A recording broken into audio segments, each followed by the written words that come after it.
Hey guys, what's going on? It is Ash here coming at you today talking about one of the most difficult but also one of the most rewarding decks to master in the game, and it is a control deck. And I have 3 tips to give you guys to take your control deck gameplay to the next level. But before we get into those tips, I do want to preface this episode by saying this is going to be a reoccurring series. We're going to talk about all the deck archetypes, and we're going to give tips to successfully win with each of those archetypes. Today, obviously, we're going to start with my very favorite, a control deck. I'm going to show you a couple replays in the background.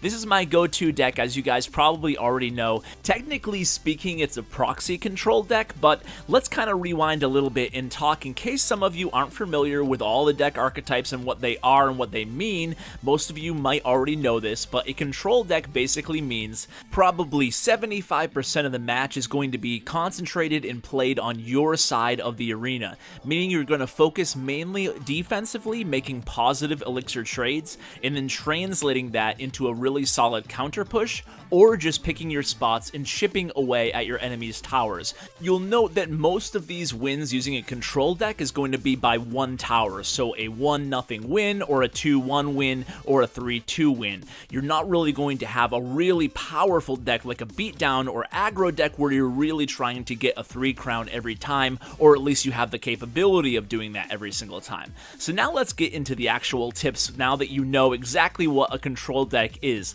Now, a proxy control deck, I did mention that earlier, that's kind of when you go ahead and combo these defensive moves with a offensive weapon, like it could be a hog rider, that's what makes mine a proxy control, or it could be a miner or a goblin barrel, something that is played primarily offensively, but you put that into a defensive context in terms of your deck composition.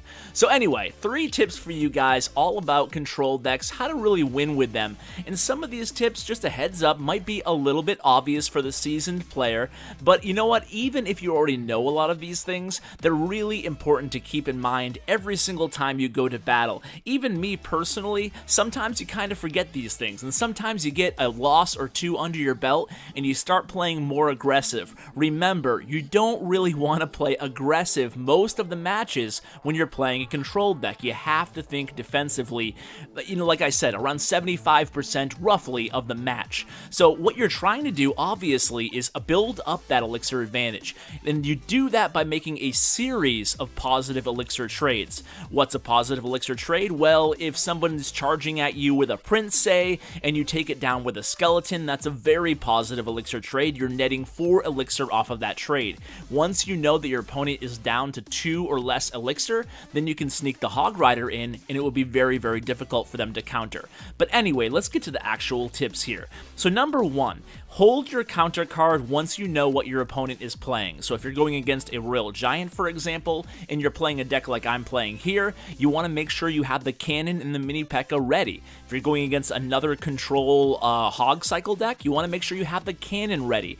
In other words, you don't want to use your one and main defensive weapon in a time where the opponent's not playing that one key card that they have. In other words, you don't want to go ahead and do a mini P.E.K.K.A push unless you know the opponent doesn't have the Royal Giant up in their cycle. So you have to pay attention to what your opponent has. As soon as you know what type of deck they're playing, you can see that deck I just went against is the PPP deck, the Prince, the P.E.K.K.A, and the Dark Prince.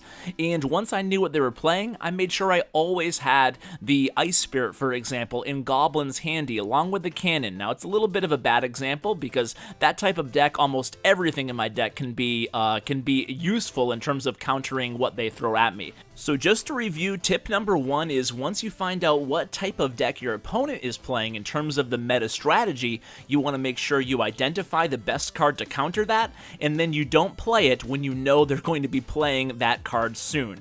Okay, moving on to tip number 2, and I kind of touched on this just a minute ago now, and it's don't do a counter push when you don't hold the elixir advantage. Remember, this is a control deck. It's not meant to be the main aggressor in your match. match, unless of course you're playing another control deck. But even if you are doing that, you want to make sure that you're not just, willy-nilly going after your opponent's tower when you know you don't hold the elixir advantage. The number one way you can lose matches playing a control deck is if you go aggressive. For example, if you're sitting on full elixir and you have a Hog Rider and Goblins in your deck, but in your hand, and you know your opponent also has a full elixir bar as well.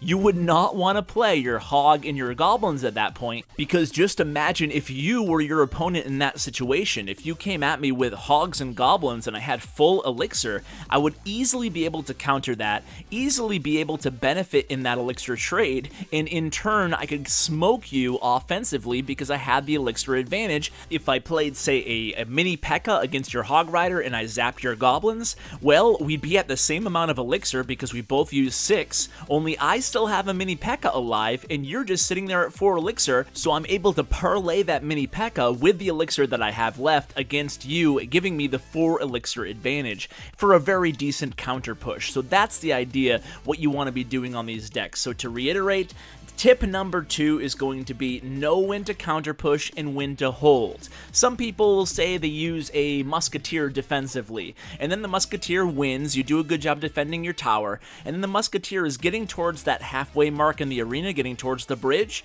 Some people have a tendency, say they have 4 elixir exactly left, to drop that Hog Rider onto the opponent, and that's where you can get yourself into trouble. You say, hey, I have a Musketeer already going over the bridge, why not parlay that with a Hog Rider going over the bridge? And sometimes that's just not the right thing to do. It's like pretend right now that I had enough elixir to drop this Hog over here in the left lane. You can see that the opponent would easily be able to counter that Hog had I dropped one over there, and then it would have been very, very bad for yours truly. So keep that in mind, guys. In tip number 3, teach yourself how to keep tabs on your opponent's elixir. It may sound very simple, but the better you can be at that, the better you'll be playing control decks. So it's very important to know where you stand in terms of elixir. You want to maintain that advantage all the time. And even if you have the advantage in terms of elixir, it doesn't necessarily mean that you want to go ahead and be super aggressive when you have a 1 elixir advantage or a 2 elixir advantage.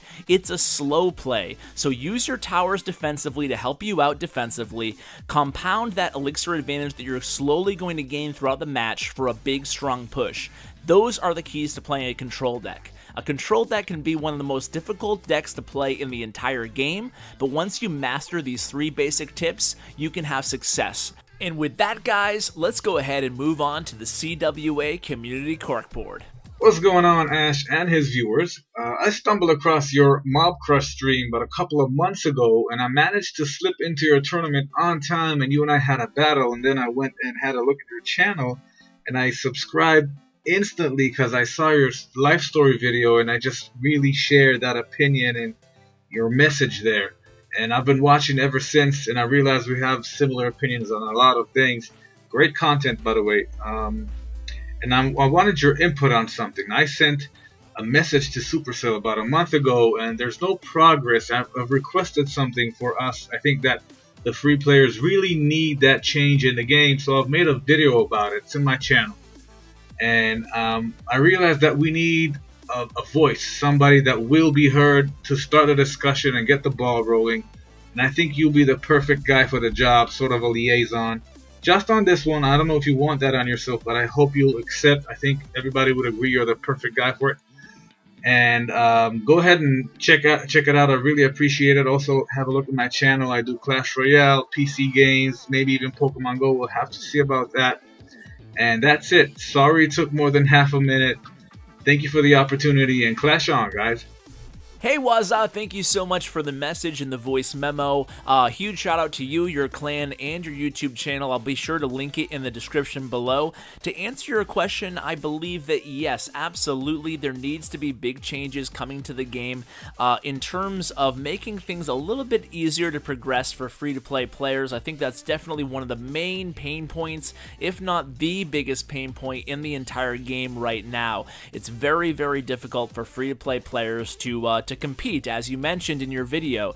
So it definitely appears we are on the same page regarding the problem. I'm not sure that I think that your solution is the best way to solve it, no offense at all, but I'm sure some people might agree with you, so I'll go ahead and link it, the video you're referring to, in the description below, and thank you for the kind words in your actual... Oh, my opponent just left the match, I'll take that, but thank you for the kind words in your actual video as well.